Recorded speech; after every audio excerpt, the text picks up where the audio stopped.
This is the presentation on the 2021 operating and capital budget.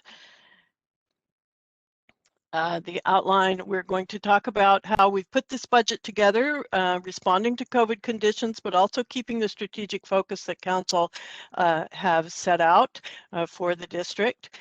We're going to review the asset management strategy, which really has been impacted by the COVID response. Then we'll talk about the 2021 annual financial plan, a little bit about 2021 assessments and taxes, and then our timeline. So our key lessons from COVID is that, first of all, we learned a great deal about the community that I think we might not have found out without having the situation arise, particularly about urgent needs in the community that we really weren't aware of.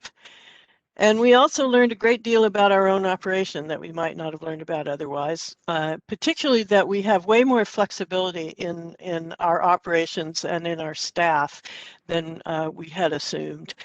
There was, when things can be business as usual, there's a tendency to let things simply go on the way they're going if they seem to be going reasonably well, and not necessarily to look at fundamental changes. But fundamental changes were given to us whether we wanted them or not. So as I say, we learned a great deal. We did rapid changes, and we pivoted to accommodate them. And we looked very carefully at all the resources. The resources were very limited, and the strategic focus came directly from that, because when resources are limited, priorities become very crucial, and strategic focus becomes really the only way to go. So we have developed a priority-based annual budget. We have targeted investment. We have flexible terms, and we are hopeful that this, in fact, addresses not just the short term, but also the long-term needs of the community. So our divisional work plans are tied to Council strategic objectives, and our resources are allocated to produce maximum results. And we're very confident in asserting this because we have been over every single line item in the budget, every single expenditure, which is not something that is necessarily done routinely. But it was absolutely necessary for us to do that and put our KPIs in place and monitor our outcomes and make sure that every resource was producing the maximum that could be expected. So operational efficiency and transparency are a key to this budget. This is just a short slide, a short rendering of Council strategic goals. There's quite a bit more about this, so more articulation of these goals on the website, and there are objectives under each of these goals, which Council have reviewed regularly and will continue to review regularly and communicate to staff their priorities in achieving these things. These are major areas which Council have asked us to focus on. So in terms of our asset management strategy, we own about $761 million in assets. Now that excludes utilities. If we included utilities, it would be almost $1 billion. But right now, what we are talking about is general fund assets, which is our streets, roads, infrastructure, facilities, all of the equipment that we use, and so on. So each household actually, these are commonly owned assets. These are assets that all share and that need to be maintained by contributions from all households. For the last 5 years, we have been redoing an inventory of our assets and a 20-year projection of required investments. And that we keep refining that and revising that.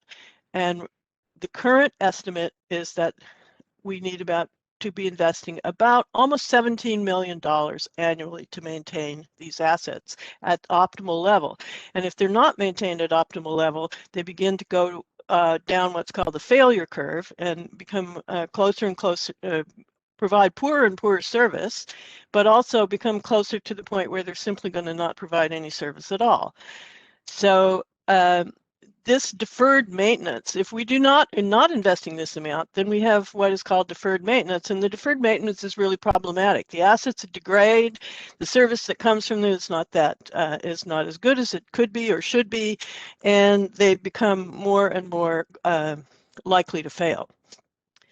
What happened when COVID hit was that we lost almost $12 million in revenue from our budget, which is a very substantial amount.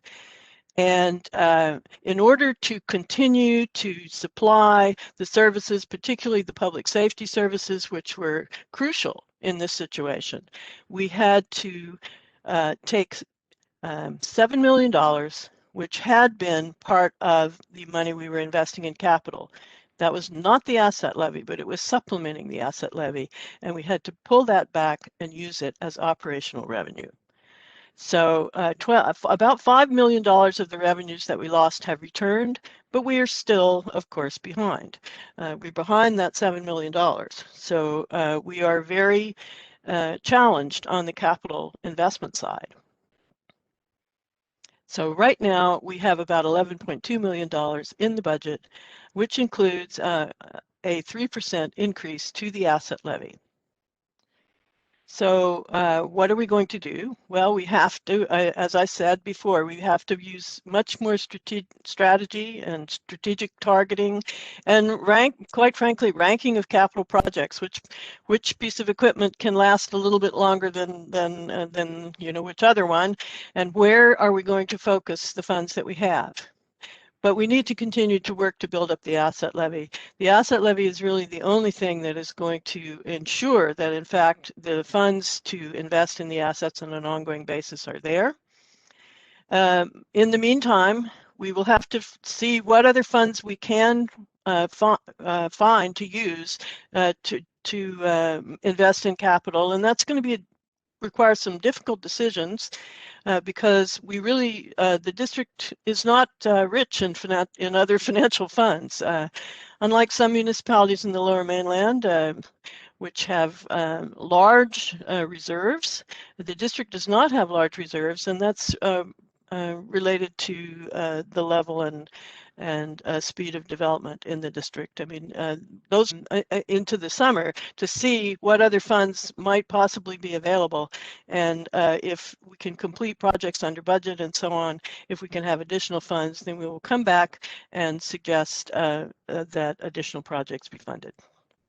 This is the 20-year asset life cycle replacement graph that I talked about, reflecting our 20-year investment requirements. This is the one we did in 2020.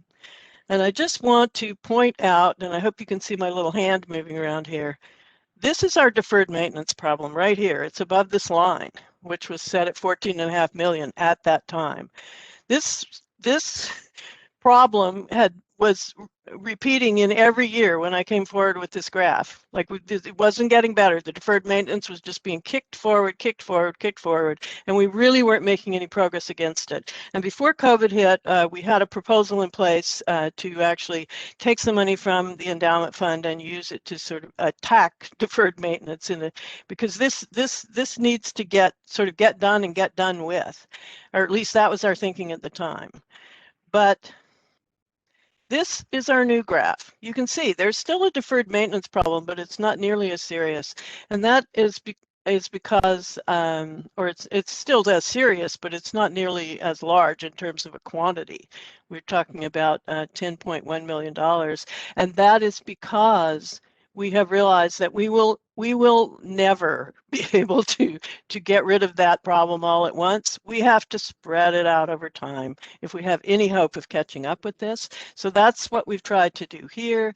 But that means that this asset levy goal, not the amount that we're asking for in 2021, but our goal in building this up has to be greater than it was before in order to smooth out our dealing with deferred maintenance. This is just a chart which shows it illustrates again the points I was making before. In 2015, we were devoting $7.4 million to capital investment. We didn't have an asset levy. It was woefully inadequate. And so in 2016, Council agreed to start establishing an asset levy, and gradually over time, we built that up, and we were doing quite well in 2019. But then the $7.4 million had to be taken away. So now we're back down to only what we've got from the asset levy, and that's why we're asking for a 3% increase so that we can begin to build this up again. It still is not enough to solve this problem in 1 year, but as I say, we've shifted our strategy so that we hope we can solve this problem over time. I should mention here that many other communities, for instance, the District of North Vancouver, have been putting a 1% asset levy forward for more than 15 years. City of North Vancouver, the same, and many other communities in the Lower Mainland. So we're late to this asset levy regime, and that's one of the reasons that we need to do catch up, and that is what staff are proposing.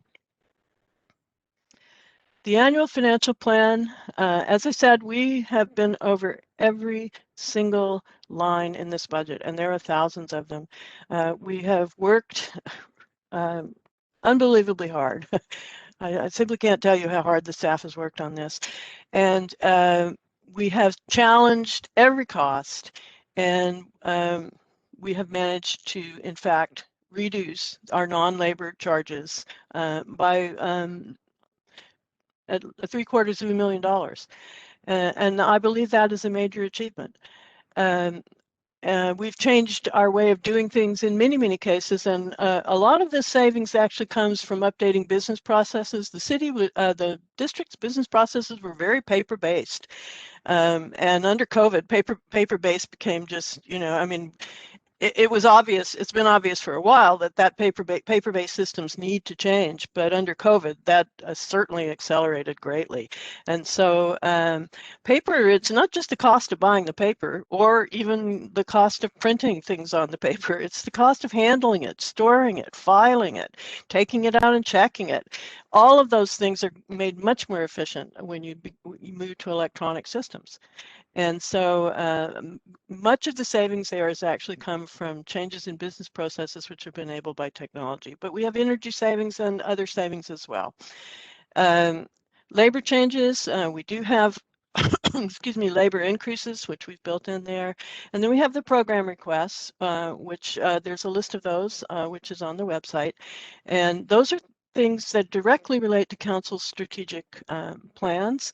Our services are provided by people, by and large, along with the assets that I mentioned. But our operational non-people costs are not high. But unless we have certain types of skill sets, we're able to employ people with certain types of skill sets, we cannot accomplish these strategic goals. So that is the reason that those program requests are there. New construction revenue, or what the Assessment Authority actually calls non-market change. When we talk about our tax rate increase, we apply that to the existing tax base. And so we consider this amount that would come from assessments which haven't previously been on the tax roll to be incremental income. This is the asset levy increase I mentioned. So our actual operational tax rate increase that we've put forward is 1.48%, which is well below inflation, and it's below, it's probably one of the lowest in the Lower Mainland. They're not all completed yet, but it's the lowest one that I'm aware of at this time.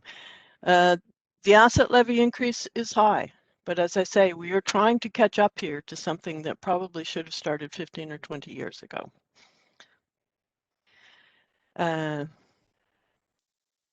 So this just gives some options. Basically, they have to do with the asset levy. If in fact the 4.48% increase is not supportable, then we would look to reduce the asset levy, and we would trim the capital budget accordingly. But that's certainly going to exacerbate the deferred maintenance problem.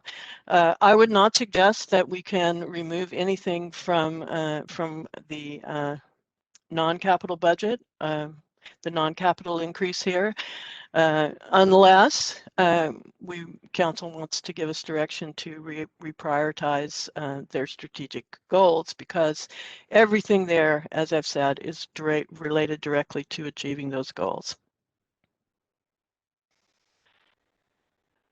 We've also received from the province what's called a COVID Safe Restart Grant. It's a one-time grant with conditions attached to it. It's been distributed to every municipality in the province, and it's specifically targeted towards restarting and going back and redoing things that might have been left undone because of COVID. This would be things like parks maintenance and other kinds of operational efficiency improvements, things that had to be cut out of the budget when COVID hit, and deferred maintenance remediation and so on. And then we have extra costs, which have been we've had to incur because of COVID. I mean, places like the community center have completely shifted the way that they do their programs, and also had to completely shift their revenue expectations as a result of COVID. And then we have some support for strategic objectives to, again, link to Council's strategic plan, and this is supported, again, by the parameters around this grant. As I said, it's a conditional grant. There are two major conditions. One is that this money should not and must not be used to reduce taxes. So that has been a statement from the province.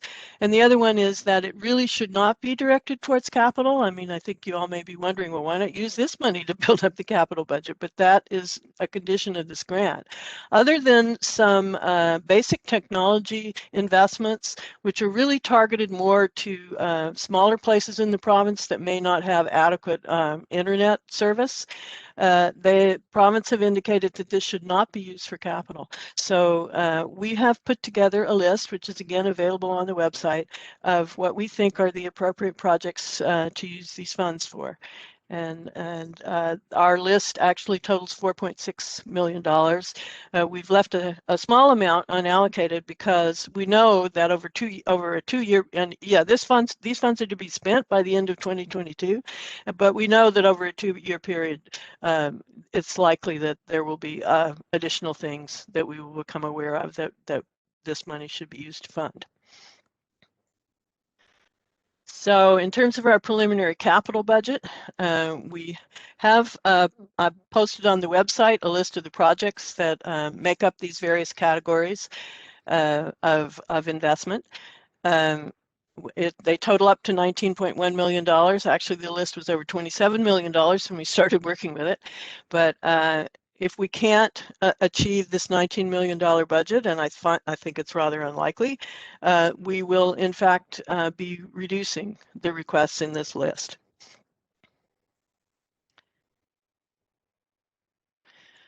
Right now, we think we may have as much as 16 million available, which would give us a shortfall of around 3 million. That means we'd have to go back to those projects and cut $3 million worth out. If we do not achieve 16 million, we will have to work within the parameters that we do achieve.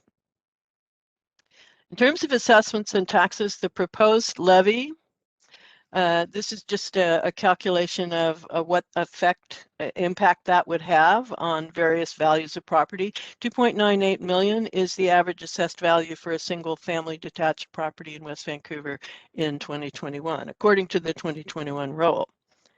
So this is a chart showing, including utilities, what the impact would be on that average valued property. But the utilities, I should point out, I mean, some of these utility increases are much larger than anything that's up here in the operational area, particularly the sanitary storm sewer increase, and that is a result of the costs coming through on the North Shore wastewater treatment plant, which is under construction, but will substantially impact the sanitary sewer charges for quite a while in the future. So that is one very costly area. These rates actually were established in the fall when council considered the utility budgets, and so they're not really reflected in any of the documents that that we have on the website now. But we have had a couple of questions from the public already about utilities, so I think we will probably post the utility bylaws there, although that they are quite separate. Each utility operates very separately from the general fund. They operate as standalone independent entities, and the rates council have established are already there. So this just shows you for the average strata and the average single family detached dwelling what the impact would be. It's about $204 monthly for the strata and $445. This is the total overall taxes. Or annually. And then we have some monthly figures there as well. So this map, of course, you can just get a very general impression from this slide. But in fact, this is an interactive map. It is public. It is posted on the budget website, and if you go to the budget website to the interactive map, you can actually hover over the individual properties there, and the assessment information and assessment change information is there, so that if you're interested, for instance, you know, if whether it's happening in this neighborhood, you can look at each individual property in the neighborhood, and then you can actually go over and look at the ones in this neighborhood to see, you know, where they're different. We've had a couple of questions from the public about why their assessment has changed. And we really have to refer those to the assessment authority, because the municipality does not set these assessments. They are all set by the assessment authority, and the assessment authority are happy to answer questions about why, you know, why a property assessment is the way it is, or why they have set it at the level that they have. But we're not able to answer those questions. We don't have that information. But the one thing I did want to point out while we're looking at this map is this green color, which you see down here, is a -5 to a +5% change. And that is a much smaller change than we've seen in the past. And you can see that most, you know, we've got quite a bit of green, quite a bit of yellow, which is 5 to 15%. We do not have the major shifts that we've seen in the past, greater than 15%, except in a few isolated areas where properties have increased in value more. But if your property has increased in value more than the average, taxes will shift on to your property. That is the way that the fair market value assessment way of establishing taxes works. In terms of our process, some of this has already taken place. We've now arrived at the virtual meetings, which were advertised in the North Shore News. The webpage is there. It is available from January 26th, which was last Tuesday, to Tuesday, February 9th. And after that, staff will be putting together the results of the feedback and taking that back to council for consideration. There will be a video of this presentation that I'm making now, not of the later questions. So no one should be concerned that they're being videoed in terms of anything that they bring up. But the video on this presentation will be there, so people will have an opportunity to go through it if they wish to. And our hope is by March the 8th that we will be in a position to go back with the 5-year financial plan bylaw and our proposed 2021 capital funding report and our proposed projects for the first round of capital funding. And that's an accelerated timeline, which we're hoping to be able to stick to, because we're wanting to move forward on all of the strategic plan objectives that council have asked us to move forward on, and we want to know what resources we have in place to move forward on that, so that we can begin to do these things very quickly.